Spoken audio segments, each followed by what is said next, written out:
అందరికీ praise lord. దేవుని నామానికి మహిమ కలిగాక ఈరోజు ఉపవాస దినం కదా. ఉపవాసంలో మనం ఏమేమి పొందుకోవాలంటే నేను ఆశీర్వదింపబడాలి కదా అనే కోరిక ప్రతి ఒక్కరికి ఉంటుంది. అయితే మనం ఆశీర్వదింపబడాలంటే ఏం చేయాలి? వాటికి కావాల్సినటువంటి దీవెనలు కావాలని వెతుకుతుంటాం కదా. లాస్ట్ ఇయర్లో ఎన్నో పోగొట్టుకున్నాం. మన సమస్యల నుంచి, ఆర్థిక ఇబ్బందులు కానీ, అనారోగ్య పరిస్థితి కానీ, ఇంకా ఇంకా ఏమైనా ఉండొచ్చు, కానీ వాటి అన్నిటి నుంచి మనము తప్పించుకోగలం. గొప్ప ఆశీర్వాదము రావాలంటే మనం ఏం చేయాలి? దేవుని యందు నమ్మకం కలిగి, దేవుని యొక్క క్రీస్తుకు కలిగినటువంటి మనసు కలిగి ఉండినప్పుడు దేవునిను ఆశీర్వదిస్తాడు. ఎట్లా ఆశీర్వదిస్తాడంటే దేవునితో సహవాసం చేసినప్పుడు నిన్ను ఆశీర్వదిస్తాడు. ఉపవాసం ఉన్నప్పుడు మనం ఏం చేయాలి? ఉపవాసం ఉన్నప్పుడు నిన్ను వలె నీ పొరుగు వారిని ప్రేమిస్తూ నీ యొక్క గదిలోకి వెళ్ళి ఒంటరిగా ఉన్నప్పుడు ప్రార్థన చేసుకోగలగాలి. ఒకవేళ లేదు సంఘంలో మనం సహవాసంలో ఉన్నాము అని అంటే దేవుని యొక్క సన్నిధానంలోకి వెళ్ళి మనము ప్రార్థన చేసేవారిగా ఉండాలి. ఎట్లా ప్రార్థన చేయాలి? నీ కుటుంబం కోసం ఏ సమస్య ఉందో నీ కుటుంబం కోసము ప్రార్థన చేసుకునేవారిగా ఉండాలి కదా. ప్రార్థన అన్నిటినీ జయిస్తుంది. ప్రార్థన చేయడం వల్ల ప్రతిదీ ఏదైనా మనకున్న సమస్య ఏది ఉన్నప్పటికీ కూడా దేవుడు క్రియారూపంగా చేస్తుంటాడు ప్రార్థించడం వల్ల. ప్రార్థించడం వల్ల అంటే ఏంటి? ప్రార్థన ఏ విధంగా చేస్తాము, దేవుడు ఏ విధంగా మాట్లాడుతాడు అని మనకు ఒక డౌట్. మాట్లాడుతాడు దేవుడు. దేని ద్వారా మాట్లాడుతాడు? వాక్యం ద్వారా మాట్లాడుతుంటాడు. మనం ప్రార్థించడం వల్ల మనం నిత్యము ప్రార్థన చేసేవారిగా ఉండాలి. మన అవసరతలు ఏదైనప్పటికీ కూడా, నీ సమస్య ఏది ఉన్నప్పటికీ కూడా దేవుని నువ్వు నిత్యము అడిగే వారి వలె ఉండాలి. నీ సమస్య ఏదైనప్పటికీ కూడా, ఆర్థిక సమస్యల, ఇరుకుల, ఇబ్బందుల, ఇంకా ఏ సమస్య ఉన్నప్పటికీ కూడా, అప్పుడు అన్న కూడా ప్రార్థన చేసింది కదా. ఏమని? దేవా నాకు కుమారులు లేనప్పటికీ తను ఏం చేసింది? నిత్యము దేవుని యొక్క సన్నిధానంలోకి పోయి రోధించింది కదా. అతను ఏమన్నాడు? ఈమె ఏడుస్తూ, కొంతమంది అక్కడ ఉన్న వాళ్ళు ఏడుస్తూ తాగేసి వచ్చిందేమో అందుకే ఈమె ఏడుస్తుంది, ఇక్కడ మద్యంతో ఉన్నదేమో అని కాదు కదా. ఏడుస్తూ తను రోధిస్తుంది. తన హృదయం అంతా దేవుని యొక్క సన్నిధానంలో కుమ్మరించినప్పుడు దేవుడు ప్రత్యక్షంగా ఏం చేసిండు? తన గర్భాన్ని తెచ్చిండు. నీకు ఇప్పుడు గర్భఫల విషయంలో నువ్వు ఏడుస్తున్నావా? నీకు అప్పు ఉందని ఏడుస్తున్నావా? ఆర్థిక సమస్యలు ఉన్నాయని ఏడుస్తున్నావా? దేనికోసము నువ్వు బాధపెడుతున్నావు? ఈ ఉపవాస దినము ప్రతిష్ఠించుకో. అది నీకు దేవుడు దీవెనకరంగా మారుస్తాడు. 2024 గతించినవి మరలా మనము జ్ఞాపకం చేసుకోకూడదు. వాటిని మరలా అవి జ్ఞాపకం చేసుకొని వాటి వల్ల మనకి ప్రయోజనం ఏది? ముందున్న ఈరోజు మనకి ఏం జరుగుతుంది అనేది ఎదురు చూసేవారిగా ఉండాలి. దేవుడు అంటాడు కదా, ఇదిగో నేను ఒక నూతన క్రియ చేయబోతున్నాను. అట్టి వాగ్దానాలను చేత పట్టుకుంటూ దేవుని ఎదుట మనకున్న సమస్య ఏదైనప్పటికీ కూడా నువ్వు ముందుకు పరుగు పందెంలో మనం పరిగెడుతూ కొద్దిసార్లు అలసిపోయి అక్కడ కూర్చుంటాం. అయితే దేవుడు ఏం చేస్తాడంటే ఆ పరుగు పందెంలో నిన్ను జయాన్నే ఇస్తాడు, కానీ అపజయం మాత్రము ఇయ్యడు. అయితే నీ నమ్మకమే నిన్ను బ్రతికిస్తుంది. నీ విశ్వాసం ద్వారా నీ కుటుంబాన్ని నువ్వు కట్టుకోగలగాలి కదా. నీ ప్రార్థన ద్వారానే. ఒక కుటుంబంలో ఒక్కరు ప్రార్థించేవారిగా ఉన్నప్పుడు ఆ కుటుంబం అంతా రక్షింపబడుతుంది. ఆ కుటుంబానికి క్షేమం ఇస్తాడు దేవుడు కదా. ఆ రోజు అబ్రహాం ఏం చేసిండు? లోతు కోసము ప్రార్థన చేసిండు. లోతు కోసం ప్రార్థన చేసినప్పుడు ఏమైంది? అక్కడ వాళ్ళ కుటుంబము రక్షింపబడ్డది. అయితే అక్కడ జరిగింది ఏముంది? లోతు భార్య దేవుని యొక్క ఆజ్ఞకి లోబడక వెనక్కి తిరిగి చూసినప్పుడు తను ఏమైందంటే ఉప్పు స్తంభం అయిపోయింది. అయితే మనం వెనక్కి తిరిగి చూసేవారిగా ఉండొద్దు. దేవుని ఆజ్ఞకి మనం లోబడేవారిగా ఉండాలి. అప్పుడు మనల్ని దేవుడు బ్లెస్సింగ్ చేస్తాడు, ఆశీర్వదిస్తాడు. మనం దేవుని మాట ధిక్కరిస్తే మనం భ్రష్టత్వంలోకి వెళ్ళిపోతాం కదా. అయితే నా జీవితంలో కూడా ఏ సమస్య ఉన్నప్పటికీ కూడా నువ్వు ప్రార్థన చేయడం వల్ల గొప్ప కార్యములు జరుగుతాయి.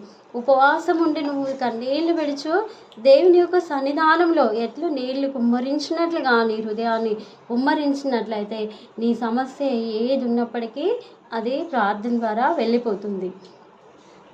అయితే మనం ఏం చేయాలి? నిత్యము ప్రార్థించేవారిగా ఉండాలి. ఎక్కడ నీకు గొప్ప ఆశీర్వాదము రావాలి అని అంటే దేవుని ఎద్దకి రావాలి, అడగాలి. దేవుడు ఏమంటాడంటే అడుగుడి నీకు ఇవ్వబడును, వెతుకుడి దొరుకు. అడుగు ప్రతి వానికి నేను ఇస్తాను అని వాగ్దానం చేస్తుంది కదా దేవుడు. ఆ రోజు అబ్రహాంకి ఇచ్చినటువంటి ఆ గొప్ప ఆశీర్వాదము నా జీవితంలో కూడా దేవుడు ఇస్తాడు.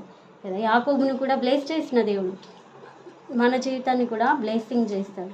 అయితే ప్రతినిత్యము అనుక్షణము దేవుణ్ణి అడిగేవారిగా ఉండాలి. ఉన్నప్పుడు దేవుడు నీకు కార్యం చేస్తాడు. నాకు ఇది జరుగుతుందా అని మనము అవనమ్మకంగా ఉండకూడదు. జరుగుతుంది అని ఒక్క అడుగు ముందుకేసినట్లయితే ఇన్ని రోజులు మనము ఏ విధంగా ఉన్నామో ఈ 2025లో మనము దేవుని యొక్క కార్యాలు చేయడానికి ముందు పరిగెత్తినట్లయితే నీ కార్యాలు కూడా ఫస్ట్ దేవుడు ఏమంటాడంటే నా పని నువ్వు చేయి, తర్వాత నీ పని నేను చేయటము ఆరంభమవుతుంది. ఎక్కడంటాడు? హగ్గీ గ్రంథంలో మాట్లాడుతుంటాడు. ఆ ప్రతి మాటను మనం ఎత్తిపట్టి ప్రార్థన చేయాలి.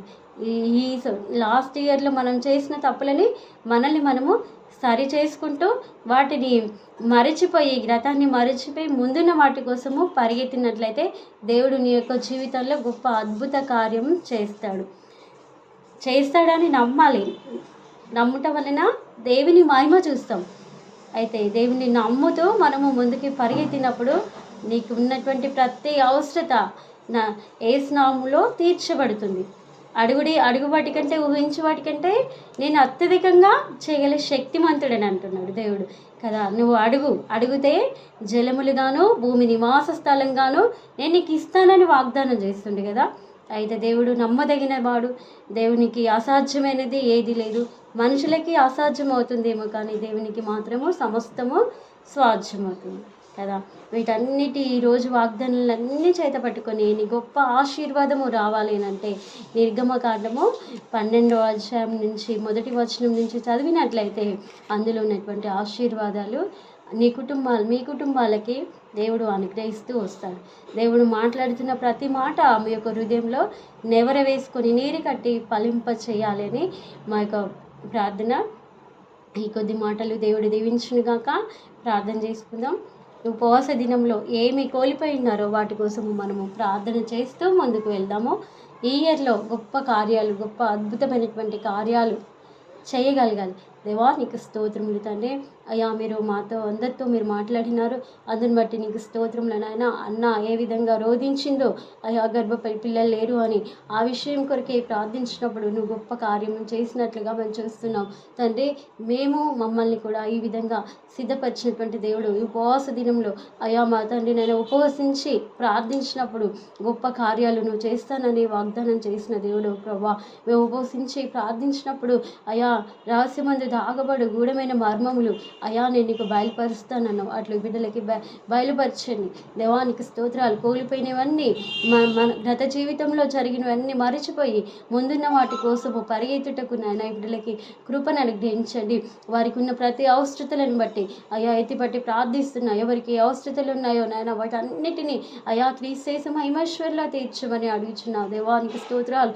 మీరు అడిగితే అయ్యా నేను ఏదైనా ఇస్తానన్నావు. నన్ను అడగకపోతే నేను ఏది ఇవ్వనన్నావు ప్రభా. అడుగు వాటికంటే ఊహించి వాటికంటే నేను అత్యధికంగా చేస్తానన్నావు ప్రభా. అయ్యా నీకు స్తోత్రాలు. మేము అడుగుచున్నాము బిడ్డలకి ఏది అవసరం ఉందో అది మీరు అనుగ్రహించమని ప్రార్థిస్తుంది. ధైర్యంను ప్రభా. అయ్యా మరి తండ్రి సంఘ సాహిత్యంలో ఇంకను ప్రభా ముందుకు పరిగెత్తే కృప వారికి దయచేయమని ప్రార్థిస్తూ బిడ్డలను ఆశ్రయించి దీవించమని ప్రార్థిస్తూ వారికి కావాల్సినటువంటి మెండైనటువంటి ఆశీర్వాదాలు ప్రభా మీరు కుమ్మరించమని ప్రార్థిస్తూ యేసు శక్తిగల నామమున స్తుతించి గణపరిచి అడిగి వేడుకుంటున్నాము తండ్రి. అందరికీ ప్రైజ్ లార్డ్.